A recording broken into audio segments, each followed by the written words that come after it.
Hey guys, welcome to MME Weekly, episode 15. Are you guys ready for this? I am, and the whole panel is as well. I'm Mike Ferreira, the owner of Meetings Made Easy, and we are live right now on Facebook and LinkedIn. I see people are joining us, so we're really excited about this one, and you are probably as well, because we are going to be talking about taking live events virtual today, and we have brought on some of the best panelists and experts when it comes to this topic. You want to watch the entire show. We're going to learn a lot. We're talking to individuals that are putting on virtual events currently within this month of October, and I brought on my own team to specifically talk about how we bring live events virtual as well. So before I get into it and announce our panelists, I want to kind of just walk through some industry news that we've had pop up throughout the past 7 days. So if you've been living in a cave and you have not looked at your cell phone, Vegas is open now for groups of 1,000.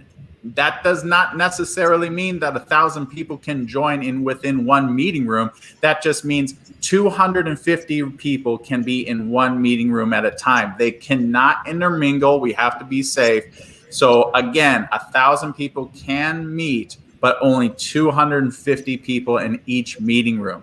Nashville is open today as well at 500 people.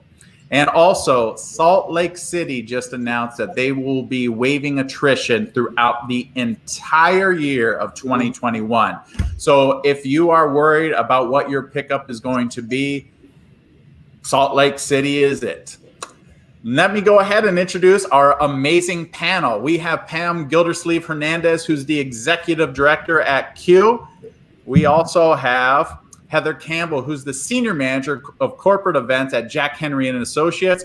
We have Christina Marmer, who's the director of marketing events and engagement experiences at Fontiva. We have Sean Videra, who's the virtual events and content creator at Meetings Made Easy. And we all know Maria Zabala, who's our director of social media and virtual events here at Meetings Made Easy.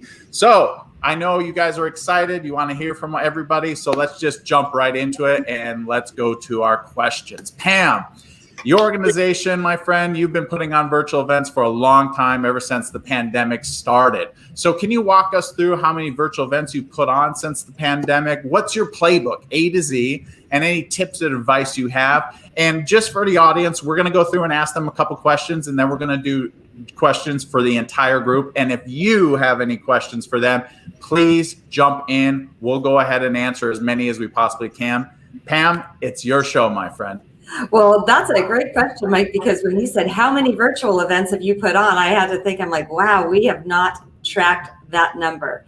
Now, we have put on 2 larger scale events, and we're about ready to put on our 3rd event here in the 3rd week of October. And that's probably what most people are interested in, right? What do these bigger events look like? How do you plan as you get ready to launch something that might be completely new to your company and the way that works? And we used to have a production book. Well, we still have the production book, but it was all about that in-person conference. And we've taken that production book and adapted it and built the plane, so to speak, as we're flying it to make sure it matches. We're excited about our October event because this is the first event we have where we're not just figuring it out as we go along. Which is so okay. So if you're in that space, don't worry, you're normal, right? And it's gonna turn out, it's gonna be great. And what's beautiful is people have grace still at this moment in time. But it's looking at what do you really want the different components of your event to be. And we start with a page in our production book that has all the important information of, we offer college credit. So, who's providing that and who's the contact person. The exhibit hall, we have a virtual exhibit hall. Who are our sponsors? And there's a link attached to that. And who's our main contact person?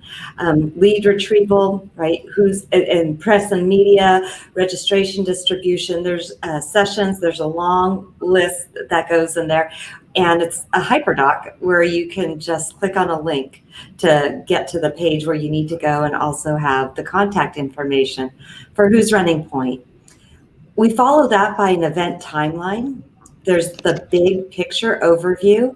And next we have the day-by-day outline of what does that schedule look like and what are the to-do tasks that we need to make sure get done. We work with Napa Valley Media.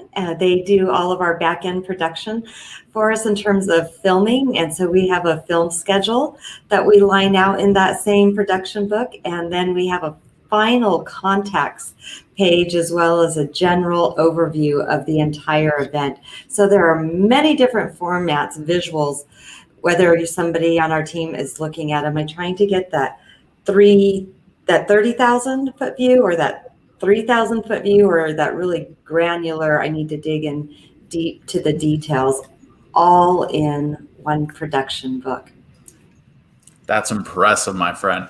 So going through the whole entire production book, if you have any advice for the individuals watching, if you're trying to attempt your first event, like where do you start as far as like, if they don't have a production book, what's the first initial thought process they should go and how do you begin this process? And there are two answers to that. One is this the first time you're ever producing an event, right? Call your friends. Take a look at folks that are on this panel today and, give Mike a call because he knows people in the industry that are willing to say, hey, man, we'll walk you through this and we'll hold your hand the first time around, right? If you're used to putting on in-person events, it's taking a look at how do you use what you've had in the past, but also realizing that this is going to be different. One of the key things that we talked about in our team was there is no baseline for what we're doing right now. We were looking back at what's the data from past years, how many attendees were there, how many exhibitors were there, what was that pathway, and there was every meeting, like everybody, we're not hanging our hats on last year, we're not hanging our hats on the data of 3 years ago. We're seeing registration really come in the biggest chunks in the last week before an event. And I think somebody might have their volume up really loud in here, so we're getting some feedback. So if your volume is up on your end and you're in our panel, awesome. Thank you for muting or turning that down. I appreciate it. So with those events is remembering there's no baseline on which to hang your hat. And one of the beautiful things that we saw, we had our Spring Q event, was the week that we turned it around in 3 weeks, and our back-end production happened within a week. It was crazy fast. And then our next event we saw within 7 days, we had 1,000 additional attendees come in 7 days. That was pretty extraordinary. For this upcoming virtual event in October, we have already exceeded our expectations and any data points that we had if we were to hang our hat on previous experiences. And there are folks who are more familiar with, like, what does bulk registration look like now? What's that process? So we're getting great registrations up front, but we're also anticipating, aligning with what we're hearing from our colleagues in the industry, that the last week to 2 weeks is probably when we're going to see the biggest number of attendees register. So if you're just starting to plan an event and you're maybe getting that little bit of anxiety because you're like, oh no, are people going to come? Don't worry, they're going to show up, right? Keep reaching out in a friendly way. You don't want to overmarket and have them unsubscribe to your emails. Just let them know your event is happening and trust that in this new space, it's in the last week or so that we're seeing enrollments. And also don't be afraid to keep enrollment open during your event, depending on how long it lasts, because ours lasts for like a week, and we have folks that have been enrolling throughout the process of our event, and then we keep the back-end portal open for 30 days afterwards so that attendees can continue to access the content. And statistically, it's proven that if you have a hybrid event, over time, you will have larger attendance. So that's why I feel hybrid, and I think everyone on the panel agrees that's why hybrid is always going to be here for the foreseeable future, because again, you're just going to have higher attendance in person if you include this hybrid component. So I think that's amazing. And Pam, we're going to come back to you. I want to quickly jump over to Heather, because Heather is one of the individuals that has jumped from planning a large conference this coming, well, we're in the month of October now, so it would be occurring actually this month, but you had to quickly shift over the summer from a large 3,000 person event to actually taking this virtual, correct? Absolutely correct. Yeah. Yeah, Thanks no so much for having me today. I appreciate it. And I'll just give the disclaimer that anything that I say is my opinion, not necessarily that of my organization. So, but yes, as Mike said, we were tasked with trying to figure out how to take customer conferences virtual. There's actually two that we have. One that we've already got behind us that we had in September, and then one coming up here in 2 weeks. So the biggest thing for us was to determine what's our objective with shifting to virtual. So was it the same as if we were going to be live, which it was. That our end all be all objective is education for the attendees. So determining what the best way was to shift that and what did that delivery look like. So as we looked at the multitude of options, it made sense to diversify. And I would encourage folks to look at that as well, because technology does or can fail you, obviously. So you want to make sure you have lots of options in your back pocket. So for us, it made the most sense to have live, on demand, and are you still there? And semi-live options. Okay, just went really quiet. So that was kind of the basis of us. And then we had to go back and look at our original timeline and kind of shift everything, or use that word, pivot everything based off of what does a virtual need. So when it came to communications, when it came to creative, when it came to what the actual delivery was going to be, were the same speakers going to be involved? Were we going to pre-record? Were we going to fly somewhere and record them? Or were we going to do it via Zoom or Teams or any of these things? So we had to kind of quickly and work really well as a team, as a distinct group, because we had to look at virtual platforms as well as the delivery methods quickly and make sure our agenda was going to meet our attendees' needs. So we worked fast, and like I said, the one in September went well, and we're really excited about the one coming up in October. A couple other things to keep in mind is adding interactivity for folks. You're never going to replace that in-person experience. You just can't with a virtual experience. And if your stakeholders are asking for that, you have to educate them that that's just not possible. So you can add social activities, you can add chat rooms, you can add ways that you can do live chat and phone chat and everything else, but it's still not going to replace that in-person feel. So that was kind of ours in a nutshell, but we're super excited to see how our next one turns out. Well, that's good to hear. So when you're looking at your digital event strategy, how did you go about picking a platform that would work best for you? Yeah, there's a lot of them out there, obviously now more than ever.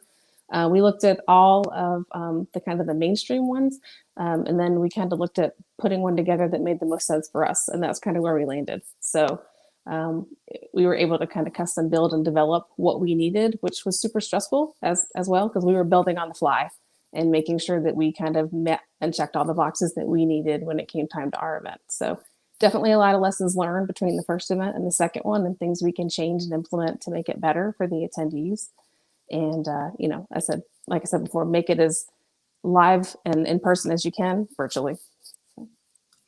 Engagement's key. Yeah. Did you use any social media strategy or tactics in the beginning or anything like that, like communication wise? Mm-hmm, absolutely. We certainly did when we first made the decision to go virtual, and then leading up to and all through our conference, we accessed social media and kind of trying to stay engaged with folks, contests and different things like that, and keep them engaged. That's awesome. Well, thank you so much for sharing that. Christine, I want to jump to you now because you have an event coming up in 7 days virtually. So my friend, you've learned a lot. 7 days from now, you're going to be putting on your largest annual conference. Can you kind of talk to us what you've learned throughout this process from A to Z? Because a lot of people that are watching are looking at this and like, Christina, help me try to take my live event for the first time and make it virtual, and teach me how to make sure it's successful. Well, thanks, Mike, and thanks for having me. And it's so fun always to be with the MME team and all of our colleagues. So thanks. Gosh, as I think about where we've come from, we're having to make the decision to really turn and shift this into more of a virtual experience. It's been a long road. I've gone through a lot of caffeine and a lot of moisturizing eye gel patches because I'm on camera all the time getting ready for this. But yeah, it has been it's been a roller coaster of emotions. And, today we just finished the pre-record of our final general session. So I feel really great about that. as Pam brought up some really great points, I really think that our traditional event playbook that I've had in my back pocket for over 20 years, I've been joking that I just threw it out. I had to completely redesign it, refocus it, and go through the strategy with my stakeholders so we could effectively meet the goals and objectives of this particular event. And for us at Fontiva, we're a technology company, and this event brings together our customers and the ecosystem traditionally to come together and learn, benchmark, communicate, and have fun while leveraging the platform. We knew that meant something different this year. So what I've learned is that, virtual obviously isn't the best way to do that. But now I'm thinking ahead, and I'm already looking ahead to October of 2021 and how we're going to take what we learned from this virtual experience and how we deploy it to what we hope to be an omni-channel experience for our attendees.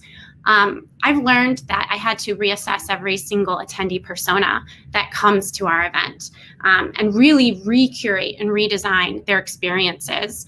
Engagement is so important for us at Fontiva and for this particular event.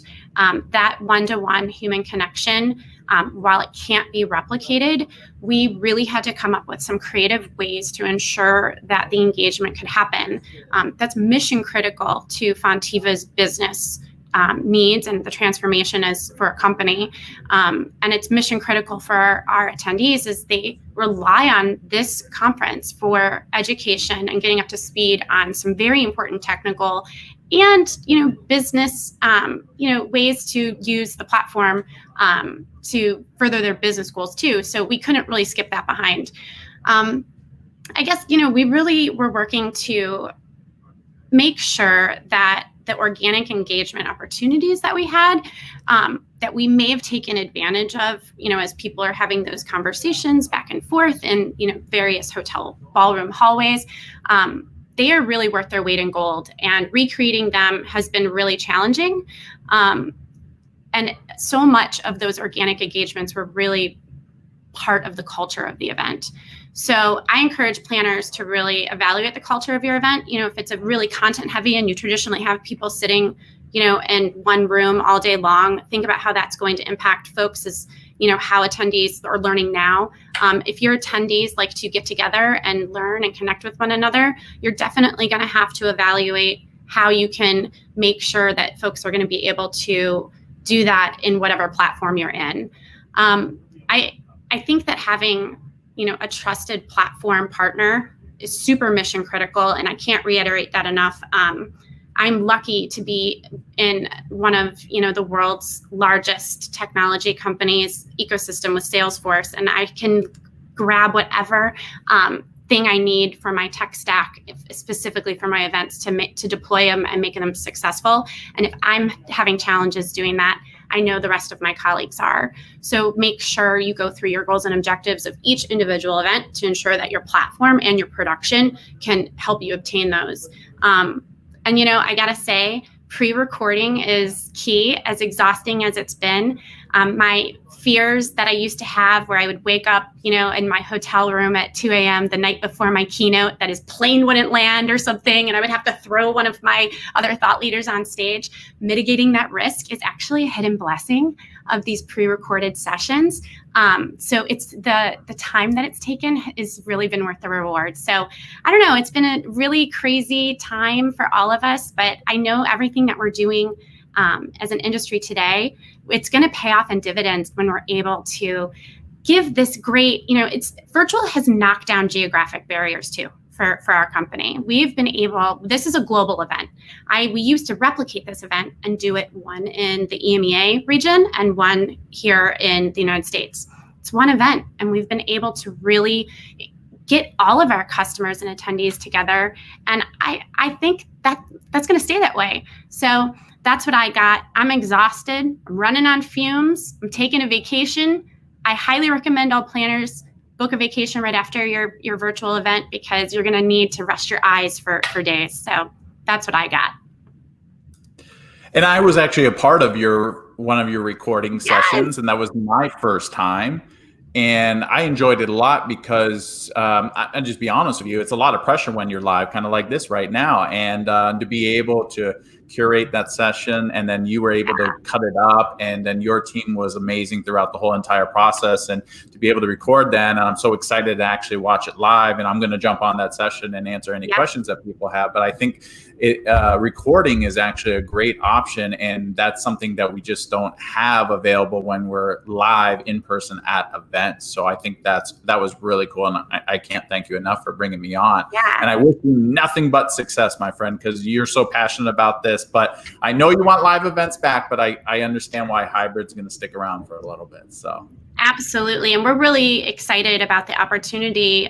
One of the great benefits that we've had with our pre-recorded content, and again, this is something that is specific to this event that we're doing, which is so content heavy, is the platform that we have is actually going to allow attendees to, while the event, maybe an event, a content session is scheduled for 1 p.m. Eastern time, once that runs, it's going to be queued on demand. So all of our attendees will be able to sort of craft their own schedule in a way that makes the most sense to them, not only from, time zone blockers, but let's be honest, our blockers with virtual school and having kids that need help with their homework. So that is also something that I'm hoping that us as event strategists, we continue to keep at the top of our head and top of our list to really focus on what today's attendees need. So I'm excited about it. We'll see.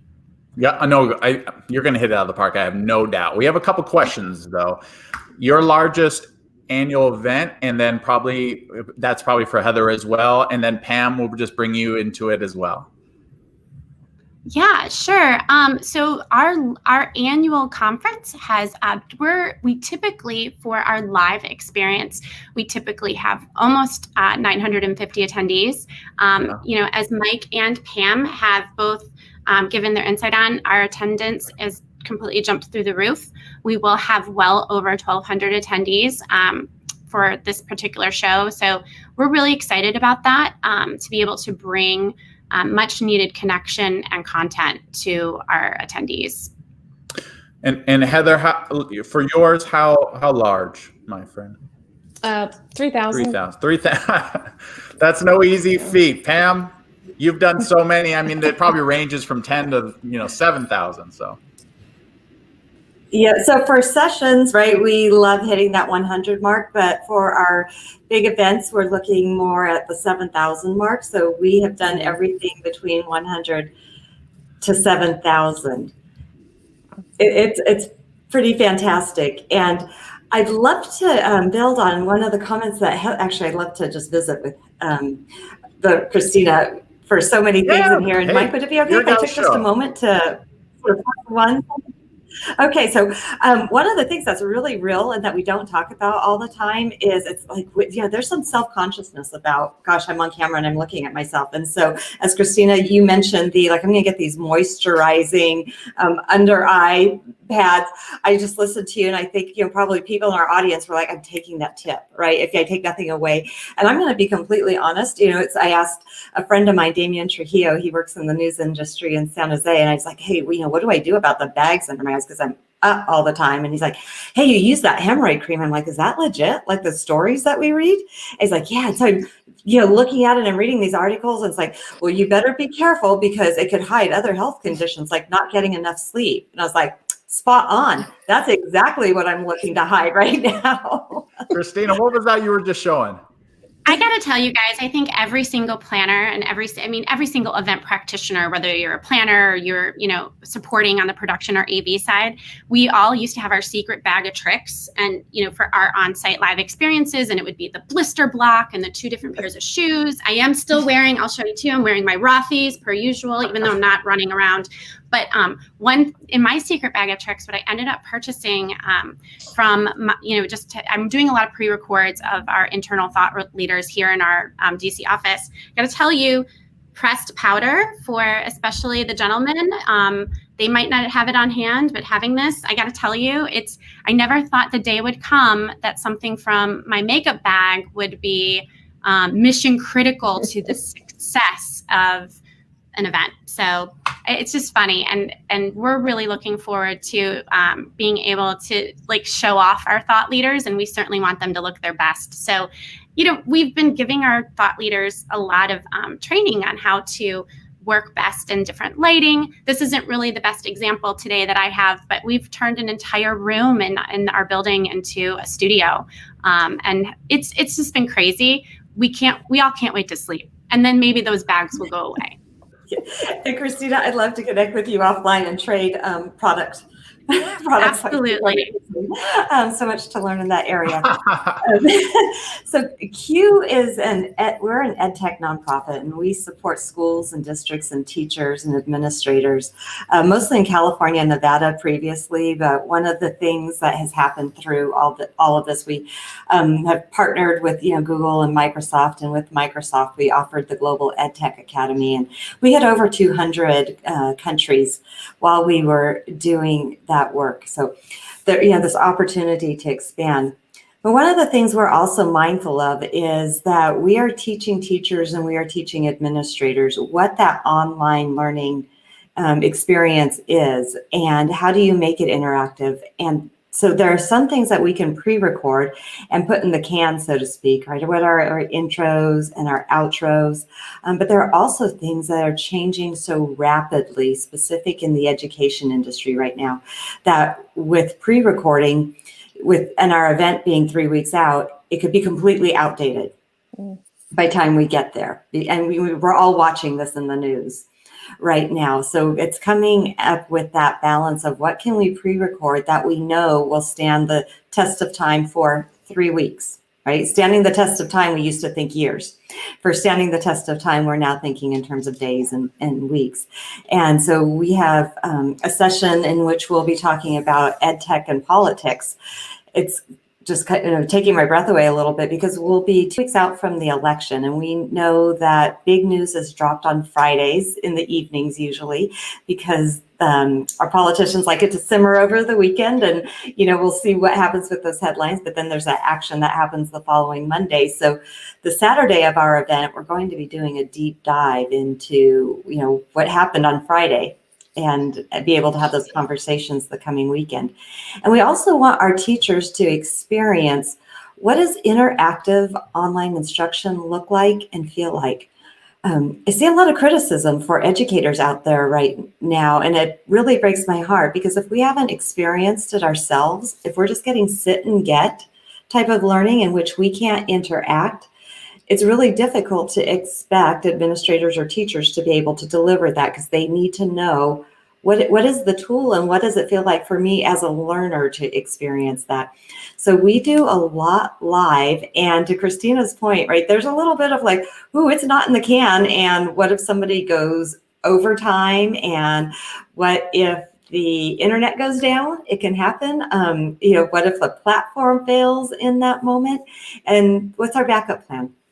So we also use StreamYard, which is what we're using today, to make sure we can go live to Facebook and LinkedIn, and what's our Instagram presence, as well as what do we have as backup material that is in the can, so to speak, industry terminology, so that there are many options just in case we run into potential fail points along the way, but still have great content to give our attendees. Well, my backup is Maria Zavala and Ashan. So when everything goes wrong with StreamYard and everything else, I call them. So Maria, I'm going to start with you. Can you walk us through just the entire process of when our own clients or potential clients reach out to us and they want to take their live events virtual, because they might not be savvy, this might be the first time. I'll kind of like have you walk everybody through your process, because you and Ashan are just truly gurus, experts in what you do, and I think you're going to provide some valuable information. Thank you for having me here. I'm not muted, right? So basically, I'm going to take everything that Pam, Christina, and Heather have said and just, sort of walk through a roadmap of what we're doing, because for us, it's very important that we understand what stage of the journey planners are in. Some people have not ever planned an event, a virtual event, versus others that have been doing this for 20 years. They know what they want to accomplish in an in-person event, but don't know how to re-engineer this into the virtual world. So for us, it's important to start with the KPIs, the goals, the objectives, what they're trying to achieve, what the strategy is in place. So we go through a series of questions qualifying all the setting the right expectations, whether it's, you know, are you really setting up, let's say, an edutainment type of event? Is it, you know, like, is it a conference? Is it educational? Is it, you know, so we go through all the requirements of what a planner is looking to achieve before, and then there's a lot of research on our end that goes into what platform is best suited for them. So that's, I know I'm going to let Ishan go into that a little bit more, but the marketing aspect of it. So we look at it from a very, you know, we're outside helping planners make this happen. So we're a little bit more objective in that we're thinking about the engagement points before the event takes place. So when we're talking about marketing, are you going to use social media? Or is this something that you're trying to attract attendees from, you know, outside of your realm and increase your attendance? So let's work on a social media plan. Let's work on a paid distribution, ads.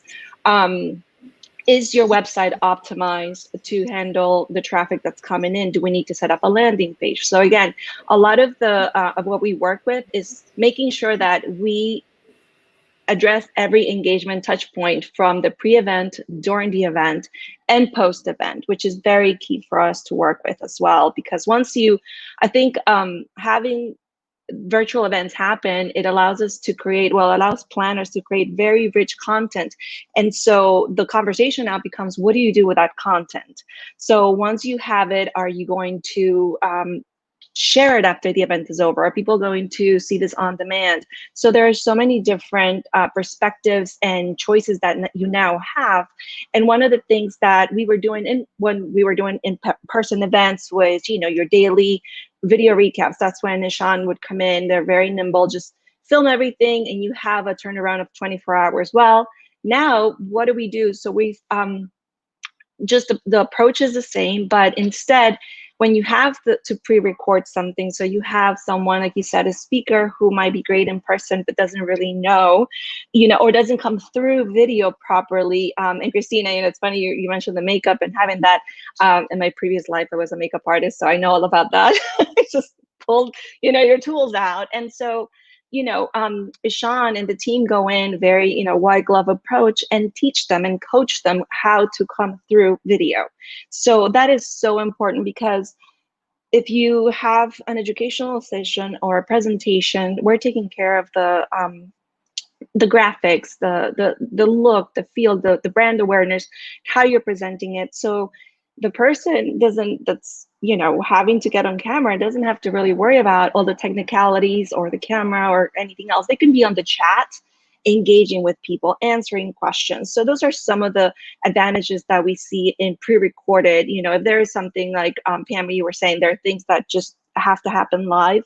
Obviously, we'll be the behind the scenes people trying to make sure that everything is flawless, bandwidth, and make sure, like, what your AV person would be like, you know, from a director standpoint or an AV person. So that's the support that we provide.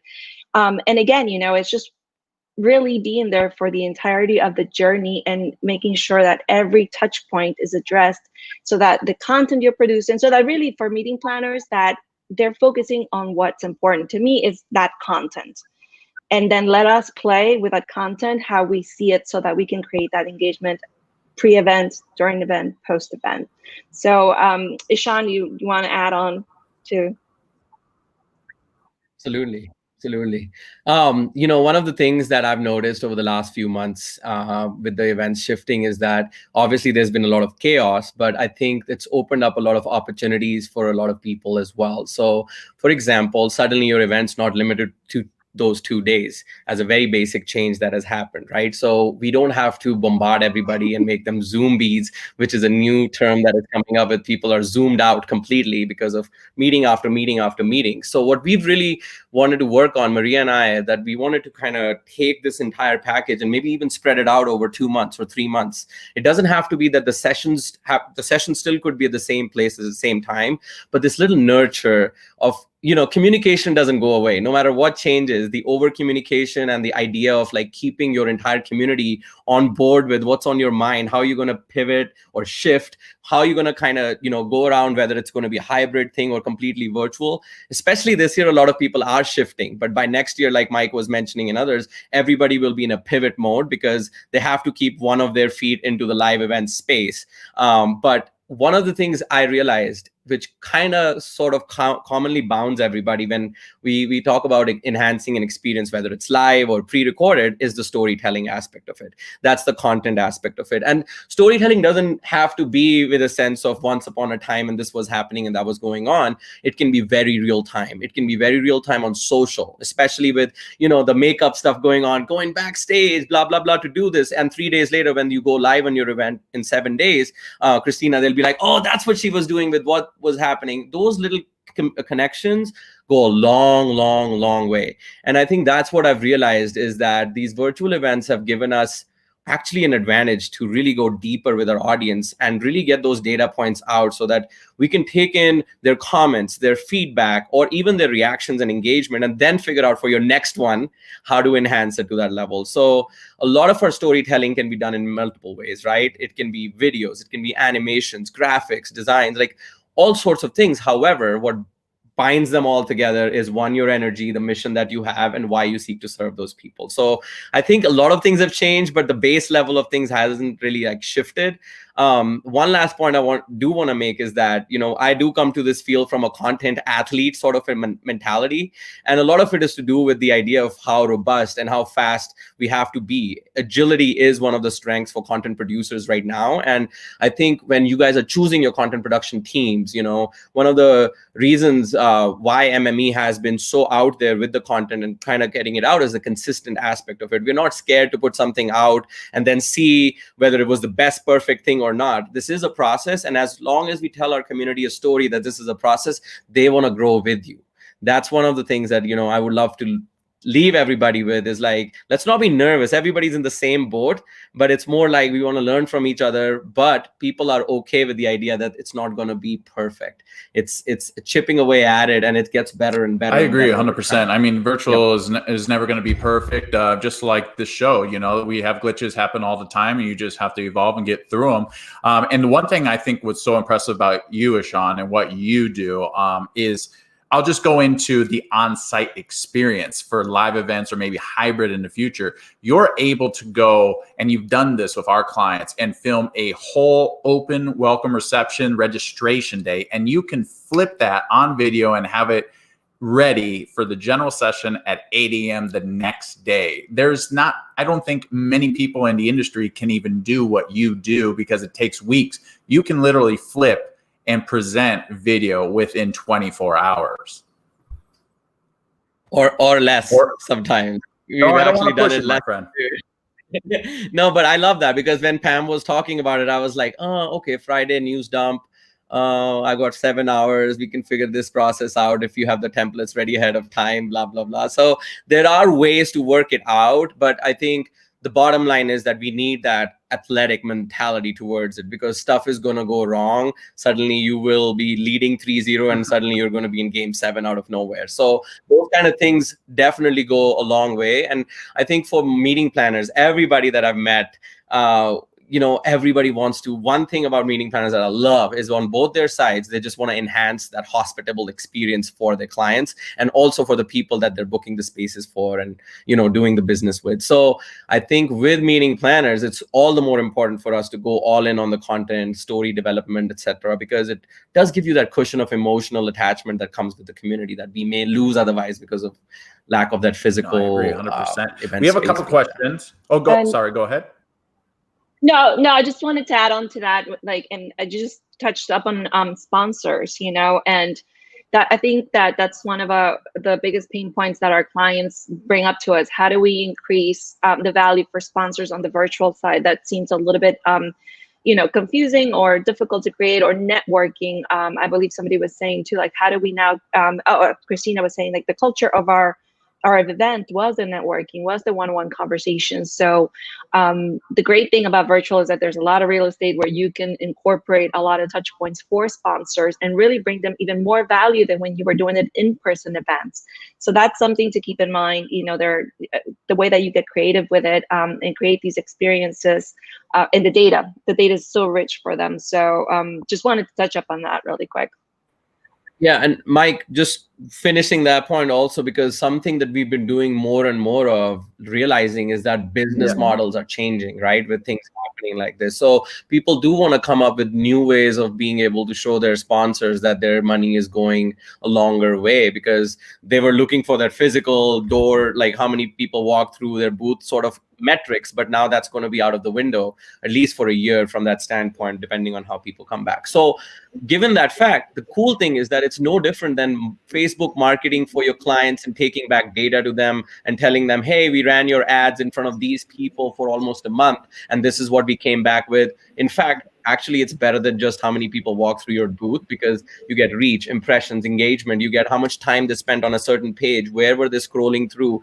All those little things then become like gold for us for the next one and the next one, especially Christina and Pam, who are on the other side of it, that they have to internally work with their organizations to come together on an event. I think those little opportunities, especially when a sponsor is like, wow, I was going to have a booth for 3 days for this much dollars. Now I can be in front of my audience for a month. For us on the other side, it's not bad, because it's the same budget that goes in and you can chip away at it. So it's pretty interesting to kind of repackage our platinum, gold, blah, blah, blah offers in such a way Makes that sense. it actually we have a has question that here for you. Is Sean or maybe someone else in the group, if they would like to answer? Can you provide an example of sponsor engagement that you have used? I think what Amy's trying to ask over here is that how could we engage the sponsors one way or the other? So many different ways. Obviously, it can be all over your assets during the conference, in the little graphics, all those shout outs, etc. that can come. That's the very basic that everybody's kind of doing. However, within our storytelling is where we can have some magic. We can be on location with our sponsors, go capture what they do, so that the little 30-second spot ad when people are waiting for the next speaker to come in, that pre-recorded content is, so a lot of that is where my mind was. Is my sound okay? Okay, cool. A lot of that was like, me trying to figure out, like us trying to figure out, like, okay, if they want some pre-recorded content, would it be videos? A lot of times you can't travel there, then they can be animations at the same time. So that's one other way. Another way would be to bring them in as a guest, however, have something else already done ahead of time where they can come in and explain. So maybe for example, we had this conversation a couple of days ago. If there's a product, somebody wants to showcase a different type of a product, what we could do with this virtual and hybrid sort of a situation is that the product video could be produced ahead of time. A lot of companies have that. However, the person who wants to represent that product could be live right now while that video is playing on the main screen, and they could be talking over it. So those kind of hybrid things could also come in when it comes to the pre-recording and the live sort of sponsor engagement stuff that we can go to.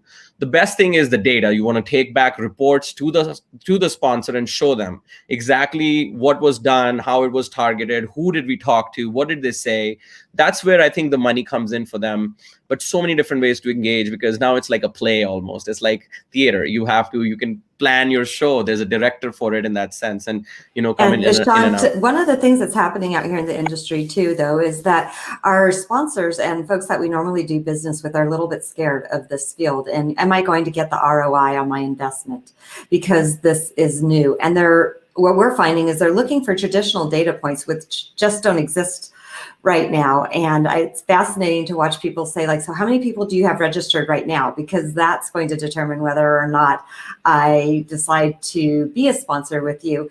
And where I see is, like, we have to coach them through what the data is showing us, that most people are actually registering, 7 to 10 days before an event. So if you're making your decision, there's a little bit of risk taking that we all have to take right now, because what's going to happen is, if you as a sponsor say, oh my gosh, I'm going to make my decision based on the data that's 30 and 60 days out, you're going to miss an extraordinary opportunity to capture a market, because in the virtual world, folks are registering a lot later.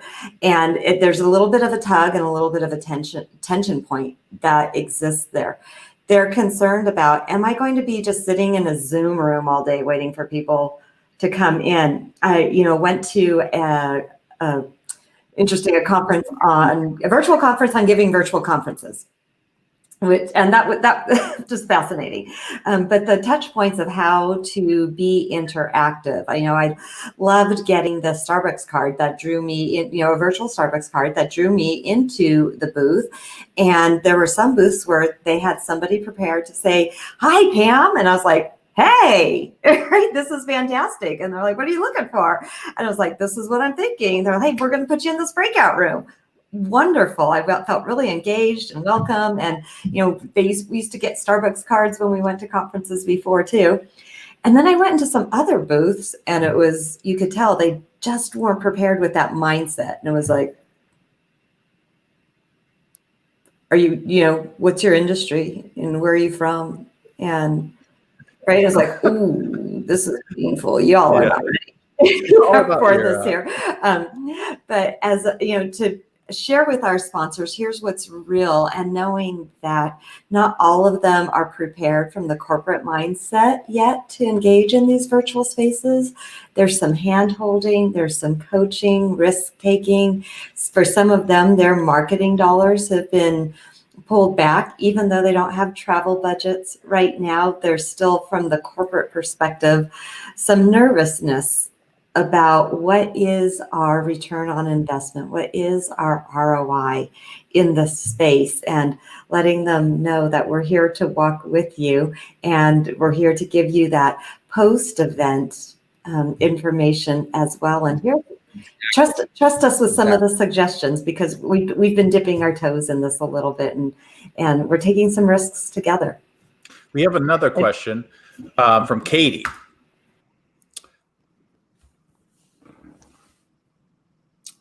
How does one get virtual experience when their company does not allow virtual events? My initial thought would be to watch webinars like these and talk to as many event planners as you possibly can. That's what I would think. I would also suggest, getting involved with, our industry, associations. We are so lucky to have associations like PCMA and IAEE and the Events Industry Council to be able to, during this time, and believe me, I hate the use of unprecedented, because, I've been through 9/11, I've been through Katrina, I've been through the recession, and now this. I mean, it's insane. But really connecting with other colleagues through those industry, associations, and like Mike said, connecting with your colleagues here, through webinars. And Mike has a great resource catalog of, planners at every stage, and, stage and type of event. So I would encourage all planners, wherever you are in your journey in our career, to connect with, folks like Mike and his team, and with your local chapters of MPI and PCMA to really hone in on that. Yeah.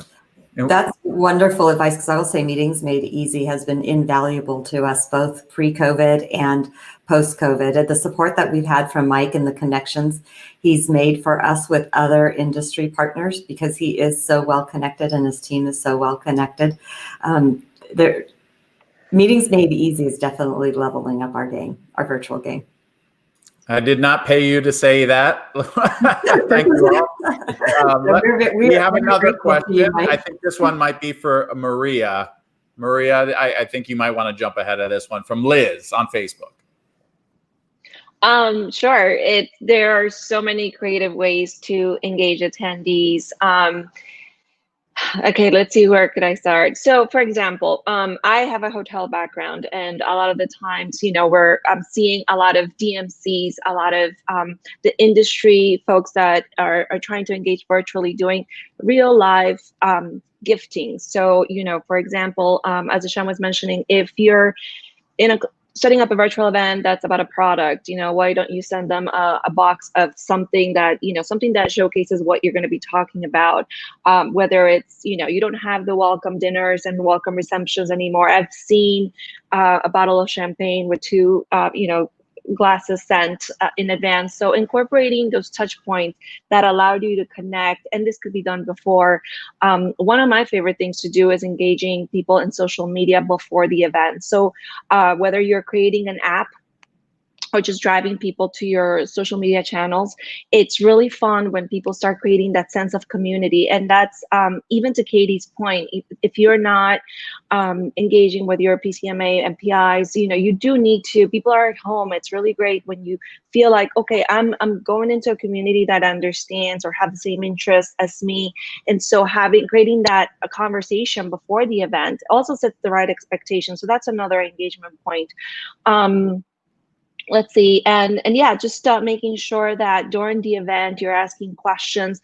I like platforms where there's a two-way conversation versus just a webinar, because then you have people. It's almost like, when you think about an event, I think of like social events sometimes where you hire dancers to get people to start, the conversation.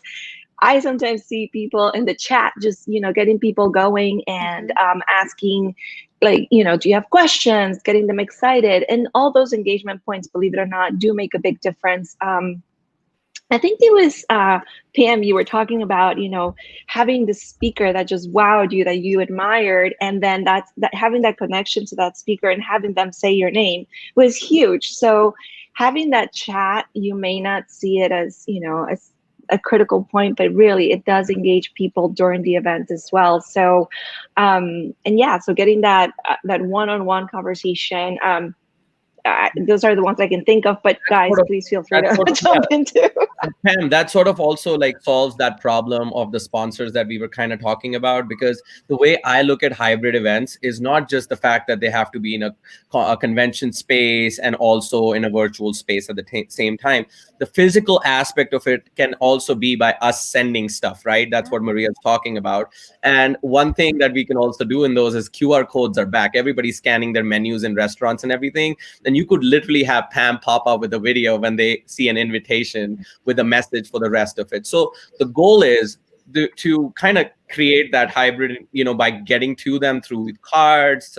Like one of the things that we were even jamming, Maria and I were like, if somebody wanted to deliver, say, a cocktail making experience in another place, that would be a destination, for example, we could send the cocktail ingredients to the people ahead of time so that a pre-recorded video of the cocktail experience can play during the event. However, the bartender could be live with us, teaching us how to make them along the way. So these little things go a long aspect of it. The other aspect, the other second part of creating, like, engaging attendees is somehow figuring out incentives to get them to create content for you. I think that's a big one. So for example, small little example would be, imagine you want to put up a show for your top president's club, like the top 50 people in your company who killed it. However, maybe a month before that, we can reach out to those 50 people and have them record a video giving a shout out to another person. So those little things kind of enhance your content capabilities as well, but at the same time, they're getting them invested into the process from the get-go. And I think also from what I've seen, and Liz, I can answer you these so many solutions that are out there. I mean, literally like what Ashan mentioned with making beverages and sending the recipe to the attendees before they jump on the virtual call, or having a landing page where they can look up the recipe and they can go to the store and buy all the ingredients. We've seen Hamilton characters literally from Broadway will jump on these virtual meetings and act like attendee, and they'll start singing. DJs, sommeliers, there's so many different types of things out there. Magicians, scavenger hunts, trivia, the list goes on. The key is for me, like specifically with my own client events and why I brainstorm so much with Maria and Ashan, is we want to ensure that people are engaged and excited to attend the virtual event. So pre-event strategy is so crucial to us. We won't even put on an event if we're within 2 weeks and we don't have our solid pre-event strategy in place. We need literally anywhere from 30 to 60 days to have this, so we understand like what milestones are we going to hit, what are we going to do on social media. And I think you can apply that as well to all your virtual events. You got to think of it, and this is how I explain it to some of my own clients when they're attempting to put on their virtual event. Think of the hotel like the platform. We see a lot of people go out there and say, what's the best platform out there? But that's not the question you should be asking. The question is, I have these goals. What is the best platform to help me achieve these goals? And that's what you have to kind of go through in your mind, because when a client comes to me for live events, they will never come to me and say, hey, I have a 500 person meeting. What's the best hotel to do that? Well, I'm going to ask them so many other questions on how to ensure, we find the best hotel for their specific program. There's a lot that goes into it. So it's so much more than just figuring out what's the best platform. And that's going to basically help you and ensure that you put on the best virtual event. You got to make sure your pre-event strategy is key. How are your attendees going to stay engaged? Because here's a key statistic. When they sign on to a virtual event, it's 1 to 3 minutes before you lose them. And then also, there's also specific times where virtual events should take place. Usually noon Central Time is the best time for East Coast, Central, and Pacific. That's usually around the time frame when you want to have. And on-demand platforms are so popular because, like Netflix, like we all love, on-demand is the best thing on earth. And there's an 87% chance that your attendee will continue watching everything that's on demand because it's available. So again, figure out what your goals are and then ask the question of like, okay, what platforms can we achieve all goals? But there's a whole entire process, and I feel like I'm ranting. And again, I'm just the guy that negotiates hotel contracts and all of you in touch with these amazing panelists. So I want to quickly now run through some questions before we go. Social media, let's jump on that, because I think a lot of people in the industry are kind of hesitant on utilizing social media to come to virtual events. How important, how do we utilize this? Don, Maria, anybody else, any feedback? No, definitely important to utilize social media, but more than anything else, the fundamental question is to ask, where are the people that we are trying to reach out to? Where are they paying attention? I think the fact that Christina said that she had to completely redo her entire brand, like community personas, people who were going to attend the conferences, is big testament into it. Because before we get into the social media aspect of it and get overwhelmed by LinkedIn and Facebook and Instagram and all that, we need to ask, who is this event for, and then figure out where they respond the best. So that would be my first step towards it. 100% it's important to have social in it.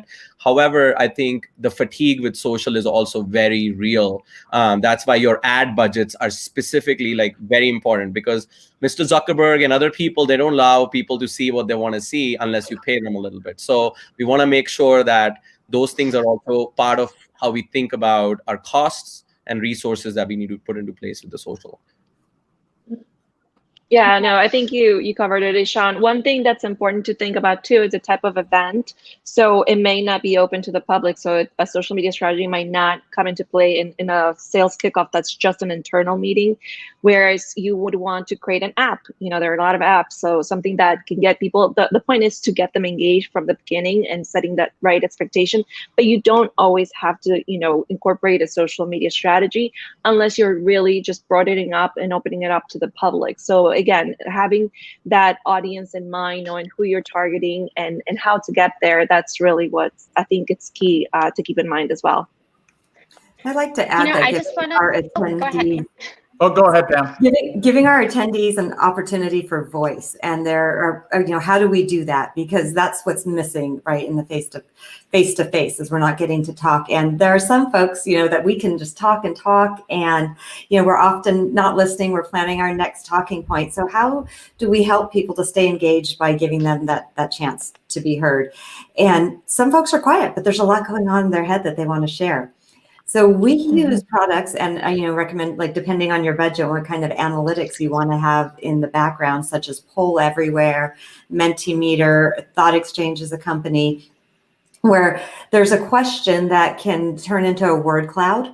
And as people see answers, right, what resonates most is that word in the word cloud gets bigger. Or there are open-ended questions. One of the questions I asked in one session that I led was, teachers, what are you hearing right now that is really sucking out your energy? And it came up as a thought bubble, right? And it was like, and saying things like, teachers aren't working, I'm doing your job. And for every person that says that, it just breaks my heart, because I've never seen teachers work so hard, and that just sucks out their energy to get that negative feedback when they're giving everything that they have to our children.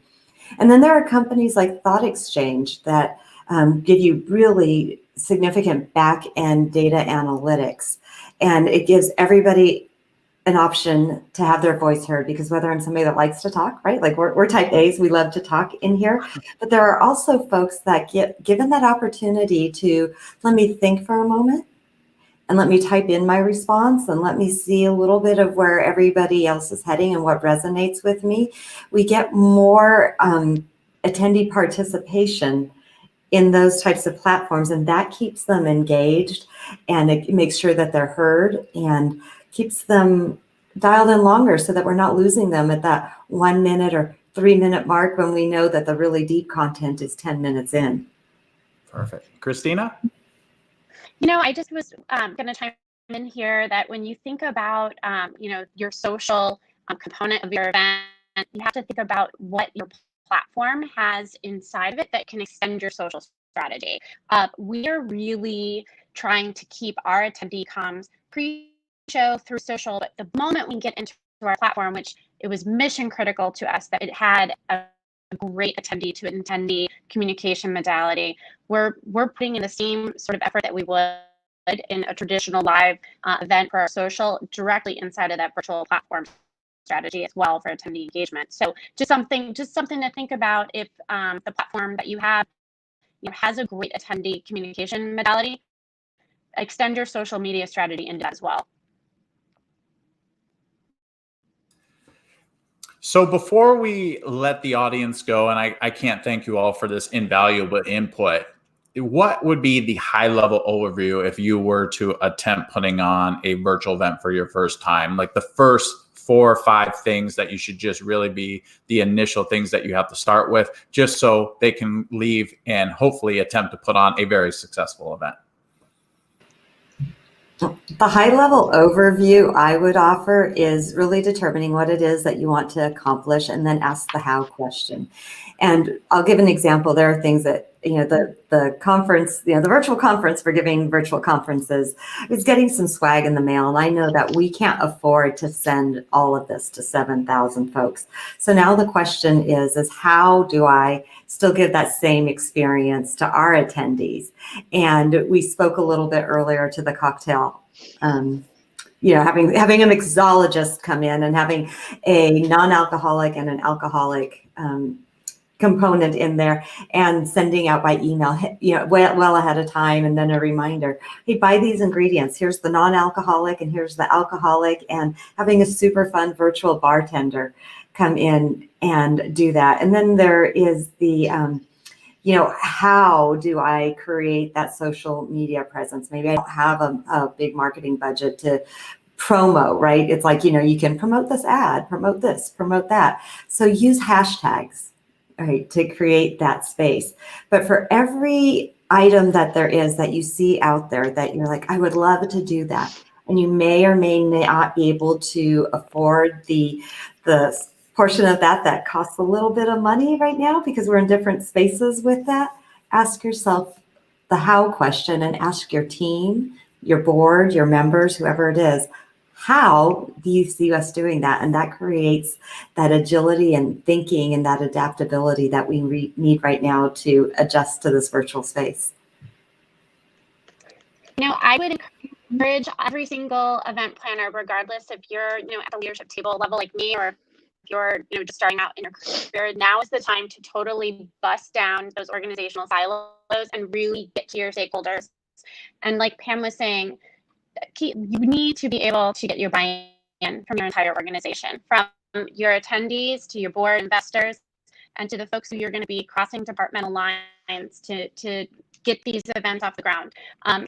Even before we can even get to sending out a great attendee swag, we got to get the buy-in from our internal stakeholders. So don't be afraid to take the lead. The time is now for event strategists to take the lead in our organizations. There's never been a time like this for us to step up and lead, and I encourage everyone to take that chance and take the risk. Do it.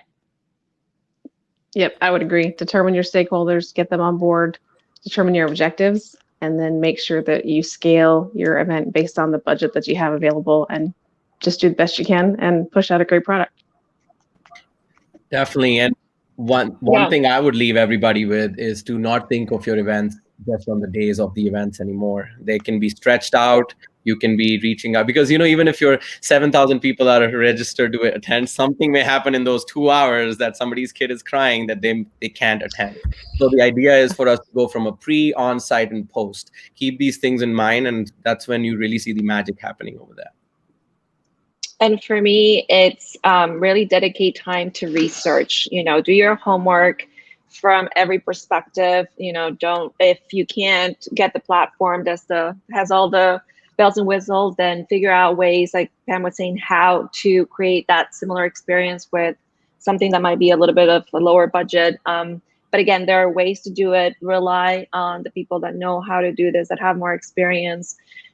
Get, with your community of event planners. We're all in this together, so we support each other, and we're here to help, of course. I agree. I think partnership is the key word here. Bring in the experts. They will make you look fantastic. And here's another statistic. I didn't know this, but Maria and the team said that 90% of all virtual meetings out there are through Zoom. So even if you can't have the fancy platform or for whatever reason, Zoom is okay too. So again, I can't thank you all for tuning in to MMA Weekly. I can't thank our audience, the panelists, everything out there. I thank you so much, and we'll talk to you soon.